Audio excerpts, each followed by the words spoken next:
చక్కటి కార్యక్రమాన్ని ఏర్పాటు చేసినందుకు గూడూరు హరినాథ్ గారిని, అదేవిధంగా మన సురేంద్ర కుమార్ గారిని మొట్టమొదటి అభినందిస్తున్నారు. ఒక మంచి కార్యక్రమానికి వాళ్ళు నూతన సంవత్సరం సందర్భంగా ప్రకృతి పండుగను ఏర్పాటు చేసి కొంతమందికి అవార్డ్స్ అనేది ఇచ్చే కార్యక్రమాలు చేపట్టారు. మరి ఇంతవరకు స్టేజ్ మీద ఉన్నవాళ్ళు లేదా ఈ సభలో మాట్లాడినటువంటి వాళ్ళందరూ కూడా నిజంగా మహాత్ములే, మహానుభావులే. వాళ్ళ నర్సయ్య గారు మాట్లాడారు, మొగలే గారు మాట్లాడారు,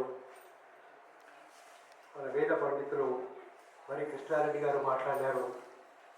చూడండి వాళ్ళ సందేశం ఎట్లా ఉంది, ఎంత బాగా చెప్తున్నారు వాళ్ళు. అంటే సమాజంలో ఒక ఆధ్యాత్మిక రంగంలో ఒక ఉన్నత స్థాయికి చెందినటువంటి ఆత్మ సందేశం అయితే ఇవ్వాలో ఆ సందేశం వాళ్ళ నాలుగు మనకు కనబడతారు. జీవితం అనేది అశాశ్వతమైనది, 2 రోజులే మనం బతికేది, బతికినన్ని రోజులు మనిషిగా బతకండి మరి అన్నారు వాళ్ళందరూ కూడా. మన మాటల్లో చెప్పాలంటే అది మనకు స్పష్టంగా కనబడుతున్నటువంటి విషయం. కనిపించే దేవతలు ఎవరు? తల్లిదండ్రులు అని చెప్పేసి మనకు మల్లికృష్ణారెడ్డి గారు జ్ఞాపకం తీసుకొచ్చారు. మరి నేను కృష్ణమూర్తి గారు మాట్లాడింది వినలేదు, కానీ వారు ఉపనిషత్తుల మీద పెద్ద పరిశోధన చేసి ఆయన తిరుపతిలో అద్భుతమైనటువంటి ఉపన్యాసాన్ని జరిపించినటువంటి గొప్ప వ్యక్తి. అంటే వేదాల గురించి, ఉపనిషత్తుల గురించి మాట్లాడడం అనేది సామాన్యులకు సాధ్యం కాదు. అంటే సాధనలో ఒక మెట్టు ఎక్కినటువంటి వాళ్ళు, అనుభవపూర్వకంగా తెలుసుకున్నటువంటి వాళ్ళు, ఋషులు కానీ మునులు కానీ ఎవరైనా కానీ అనుభవపూర్వకంగా వాళ్ళు తెలుసుకున్నటువంటి విషయాలని వివరించారు, అక్కడ చెప్పడం జరిగినట్టు. అది సామాన్యమైనటువంటి విషయం కాదు. మీకు ఆత్మ గురించి, ఆత్మజ్ఞానం గురించి మాట్లాడటం అనేది మామూలుగా ఏదో ఫిజిక్స్ చదివినట్లు, సైన్స్ చదివినట్లు, కెమిస్ట్రీ చదివినట్లు, ఇంజనీరింగ్ చదివినట్లు, ఏదో లా చదివినట్లు కాదు. అక్కడ అనుభవం అనేది ఉండాలి అక్కడ. సో మరి అద్భుతమైనటువంటి వ్యక్తుల్ని పిలిచారు హరినాథ్ గారు, సురేందర్ గారు. మీకు ముఖ్యంగా అభినందనలు. స్టేజింగ్ ఎంత గొప్పవారు పిలిచారు. మరి మనం నర్సయ్య తాతను విన్నాం, మొగలైన కూడా విన్నాం. ఏంటి మొగలై ఇచ్చిన సందేశం ఏంటిది? మొగలై జీవితం ఏంటిది? ఆయన ఇచ్చిన సందేశం ఏంటిది? అయ్యా, దయగలిగి ఉండండి,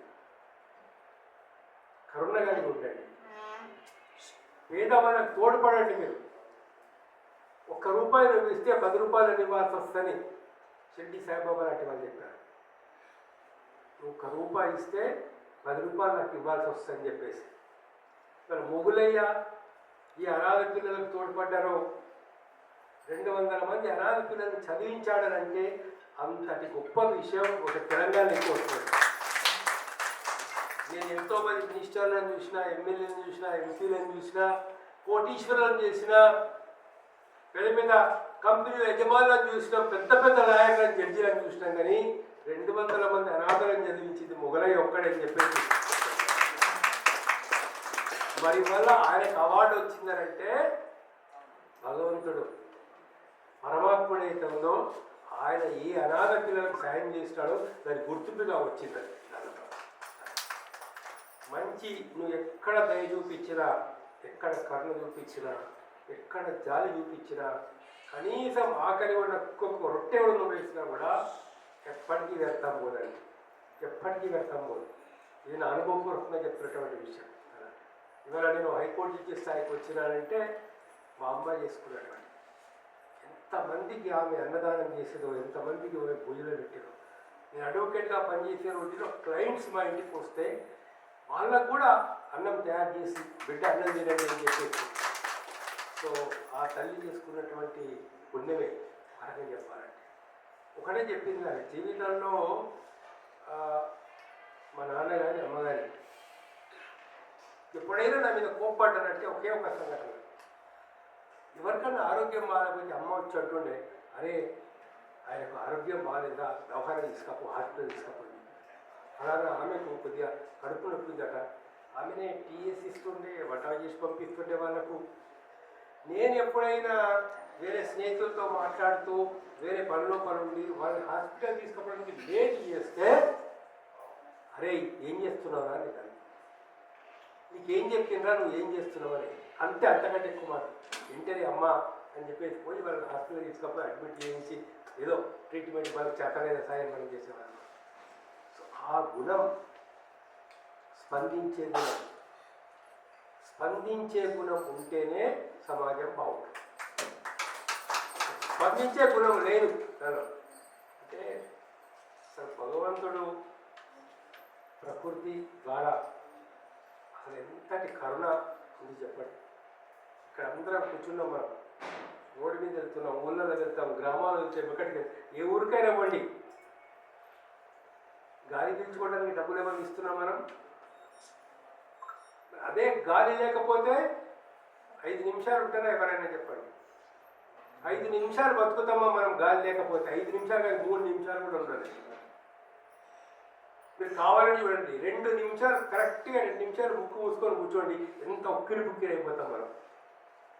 అటువంటి గాలి ప్రకృతి సిద్ధంగా ఎంత దయతో, ఎంత ప్రేమతో మనకు ప్రకృతి అందిస్తున్నారు. మరి నీళ్లు, గోదావరి, కృష్ణ, గంగా నది, బ్రహ్మపుత్ర, సింధు నది, ఒకటా రెండా, ఎన్ని నదులు, ఎన్ని చెరువులు, ఎన్ని సరోవరాలు, ఒక ప్రకృతి వరకు. కొండలు, గుట్టలు, అడవులు, నల్లమల్ల అడవులు, ఇంకోటి తిరుపతి అడవులు, ఒక బ్రహ్మాండమైనటువంటి చెట్లు. ఎందుకు ఇచ్చాడు భగవంతుడు? ఎందుకు ఇచ్చాడు? ఈ జీవి బతకాలంటే, ఈ ప్రాణి బతకాలంటే, ఒక మనిషి బతకాలంటే, ప్రాణి బతకాలంటే, జీవి బతకాలంటే ఎంత వేడి ఉండాలో, ప్రకృతి ఎట్లా స్పందించాలో ఆ ప్రకృతిని భగవంతుడు మనకి ఇచ్చాడు ఫ్రీ ఆఫ్ కాస్ట్. రూపాయి ఖర్చు పెట్టకుండా. గాలి దొరుకుతున్నది, నీళ్లు దొరుకుతున్నాయి. వాస్తవంగా చెప్పాలంటే కర్మ కానీ ఇప్పుడు కొనుక్కుంటున్నాం, అది వేరే విషయం. నీళ్లు కానీ వాస్తవం చెప్తే దేవుడు ఇచ్చాడు ఎక్కడ తప్పదు.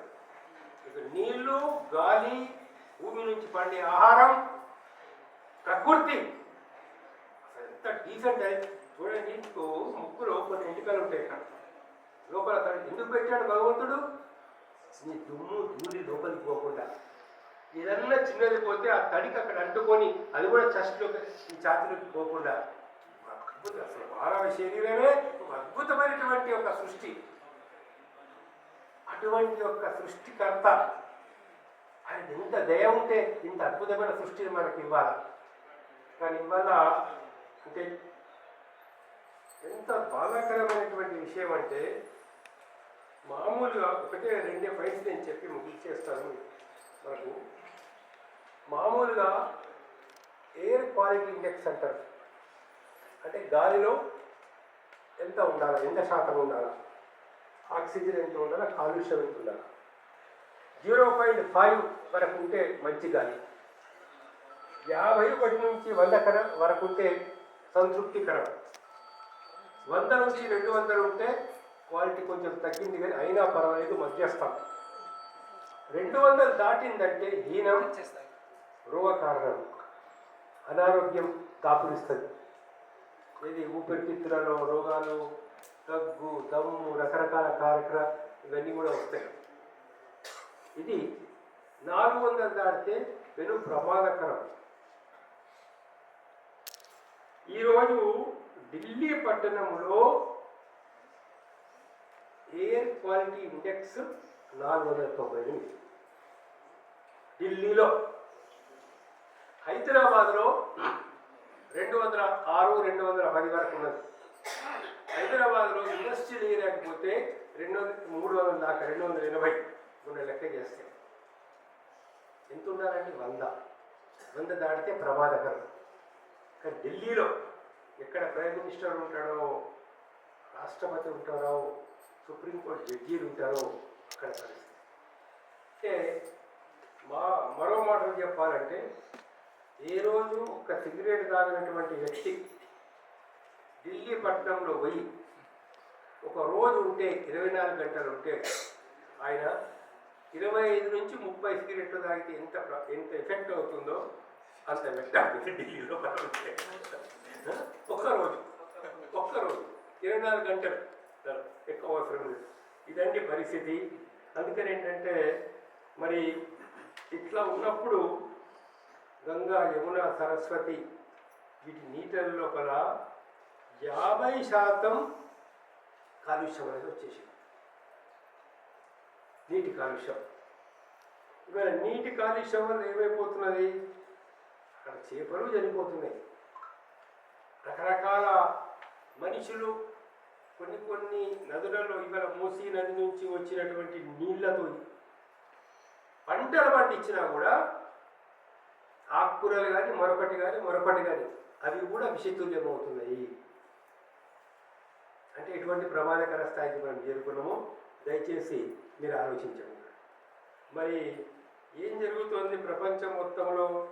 ఒక 2-3 విషయాలు మీ దృష్టికి తీసుకుని రావాల్సిన అవసరం ఉందన్న. మొత్తం ప్రపంచంలో 2 వ్యాపారాలండి వల్ల చాలా లాభదాయకంగా ఉన్నాయి. 2 వ్యాపారాలు. ఒకటి ఆయుధాలు అమ్ముకోవడం, బాంబులు, మిసైల్స్, ఇంకోటి యుద్ధ విమానాలు. ఇది తర్వాత 2వది మందులు. బహుశా అందుకే కాలుష్యం పెంచుతున్నారేమో బహుశా ఒక రకంగా చెప్పాలంటే. మన మందుల అమ్మకాలు అంటే 2024 సంవత్సరంలో $1.6 ట్రిలియన్ అమెరికన్ డాలర్ ఒక మందుల అమ్ముడుతుంది. ఇది మరి దాని యొక్క లెక్క కనుక చూస్తే మీరు అంటే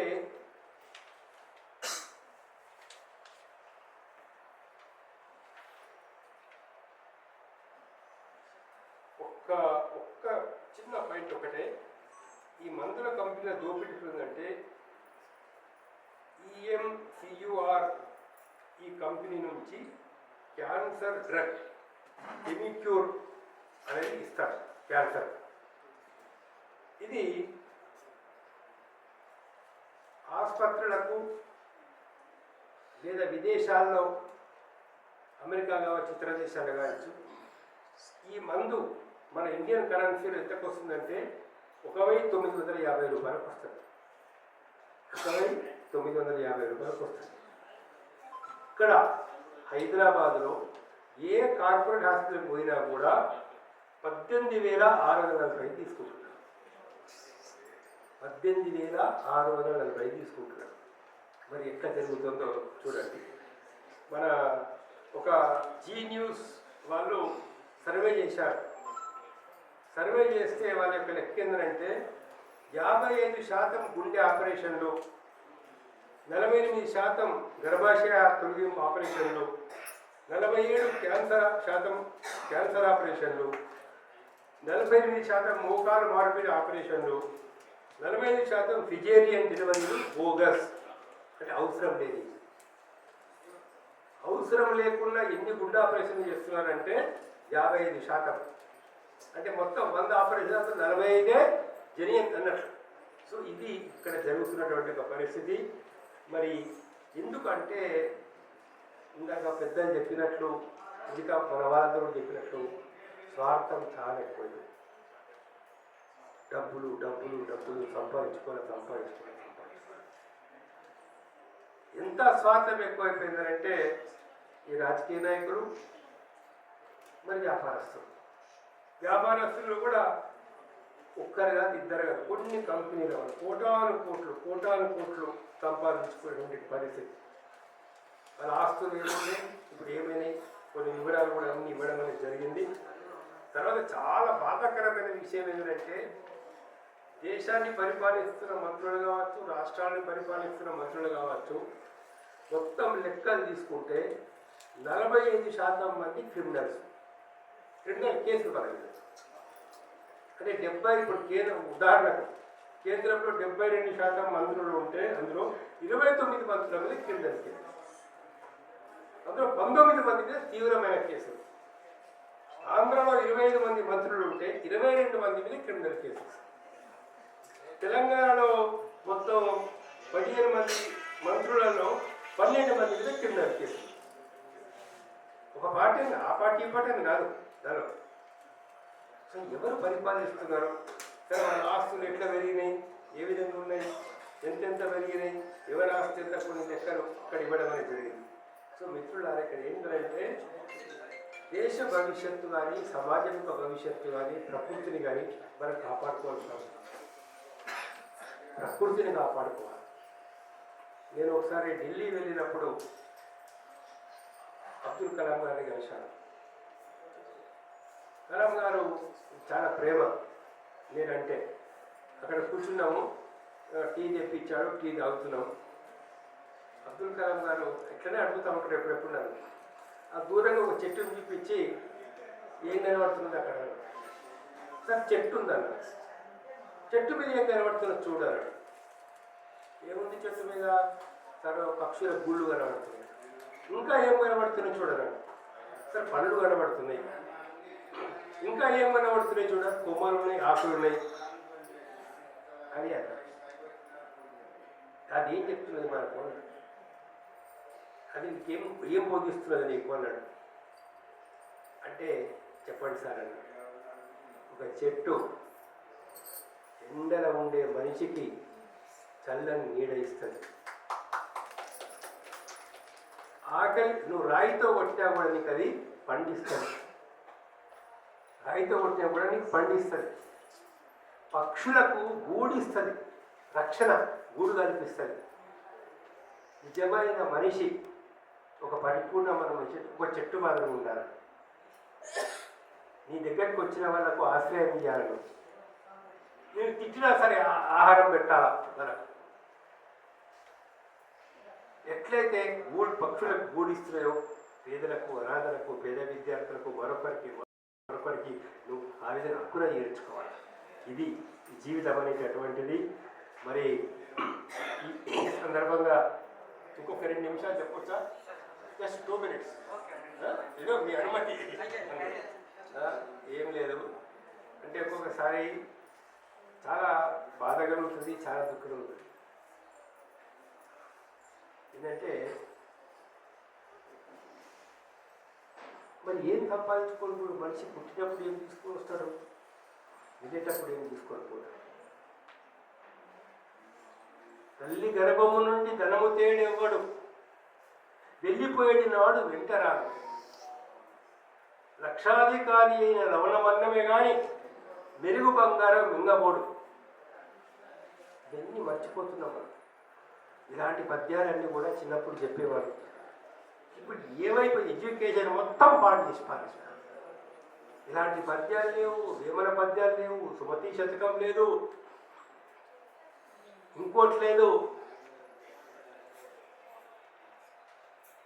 ఒకసారి ఒక ధనవంతుడు బాగా డబ్బు సంపాదిస్తున్నాడు, వడ్డీలు ఇచ్చి అది చేసి రకరకాల వ్యాపారాలు చేస్తాడు.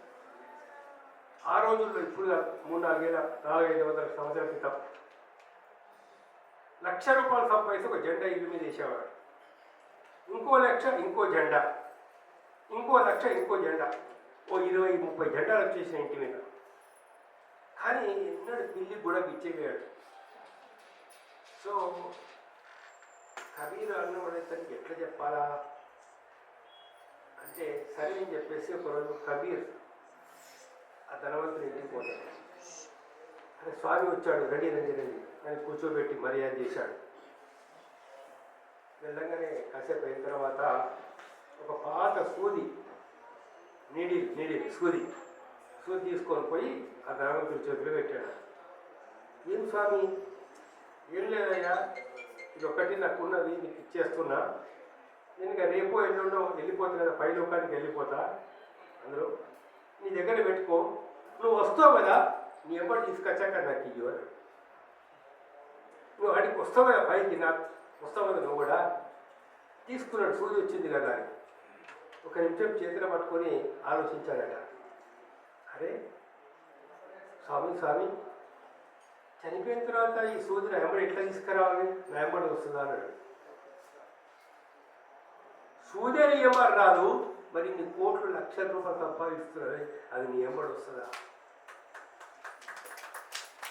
కోటాను కోట్ల డబ్బులు ఎన్ని నోట్ల కట్టెలు పెట్టుకున్నా, ఎంత బంగారం పెట్టుకున్నా నీ తిజోళ్ళలో ఉంటుంది, లేదా బ్యాంక్ లాకర్లో ఉంటుంది.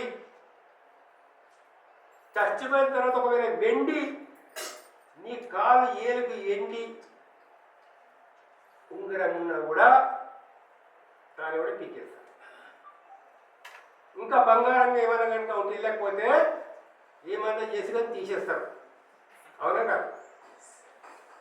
ఏమొస్తుంది నియమడి? అది మనం తెలుసుకోలేకపోతున్నాం.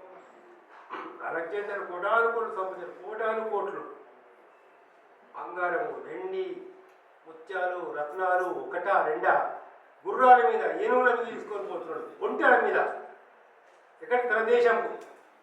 ఎన్నో దేశాలను జయించి ఇవాళ ట్రంప్ మీద దేశం ప్రపంచం అంతా దోచుకుంటున్నట్లు ఆ రోజు ఆయన ఇవాళ ఎంతమంది ఒక దేశం అధ్యక్షుడు ఎన్నుకపోతాడు, ఒక దేశం అధ్యక్షుడు భార్య ఎత్తుకొని పోతాడు. ఇవాళ ఇరాన్ మీద దాడులు, ఇంకో దాని మీద దాడులు, పైసా కోసం, డబ్బు కోసం, ఆయిల్ కోసం జరిగే పరిస్థితి. అట్లా అలెగ్జాండర్ అర్థం చేస్తాడు. ఏమైందండి?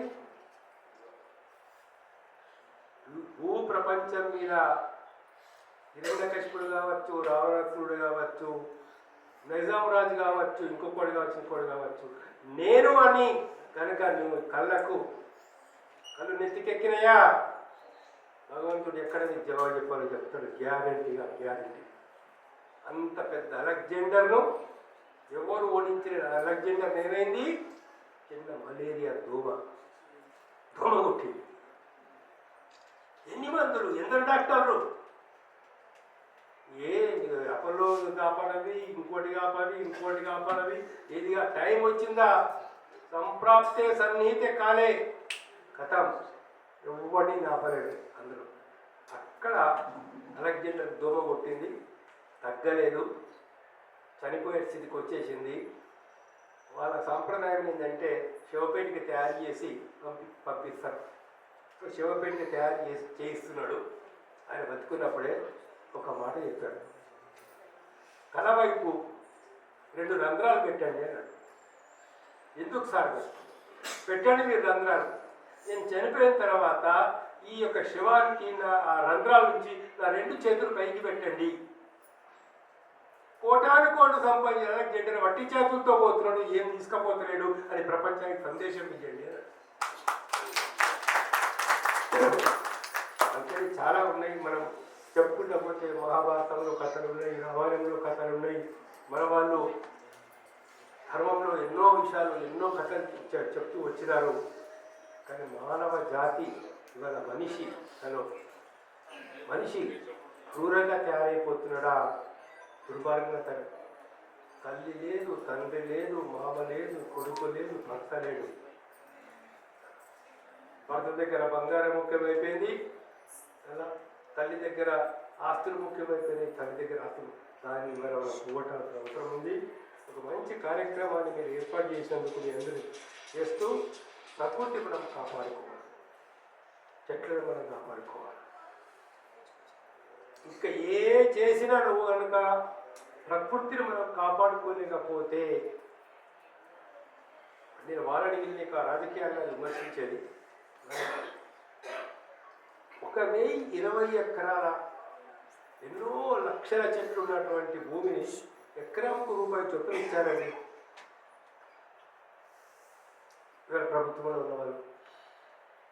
అనేక చోట్ల ఇస్తున్నారు. లక్షల కొద్ది ఎకరాల అడవి భూముల్ని నాశనం అయిపోతున్నాయి. మరి ఎత్తున్నారు ఏమైపోతుంది? 40% ఉండాలా అడవులు, ఇవాళ 22% వచ్చినాయి పరిస్థితి. కాబట్టి ప్రకృతి మనం కాపాడితేనే మనని ప్రకృతి కాపాడుతుంది. భగవంతుడు అంటే ఎక్కడో లేడు. భగవంతుడు అంటే ఈశావాస్య నిధం సర్వం అంటే ఒకటే ఒక అర్థం అక్కడ. ఈశావాస్య నిధం సర్వం అంటే సర్వలోకంలో ఉన్నటువంటి ప్రతిదీ భగవంతుడే, ఇంకొకటి ఏమి లేదు. అటువంటి ప్రకృతిని మనం కాపాడుకోవాల్సిన అవసరం ఉంది. అటువంటి కార్యక్రమాన్ని మీరు ఏర్పాటు చేసినందుకు ఈ ఇద్దరిని మరొకసారి నేను అభినందిస్తూ ఒక మంచి కార్యక్రమం మీరు తీసుకొచ్చారు. హరినాథ్ గారిని మా సురేందర్ గారిని కూడా అభినందిస్తూ సెలవు. ధన్యవాదాలు.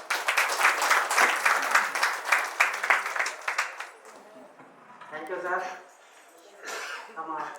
మేము ఎక్స్పెక్ట్ చేసినట్టుగా తమరి సుదీర్ఘ సందేశాన్ని అందించారు.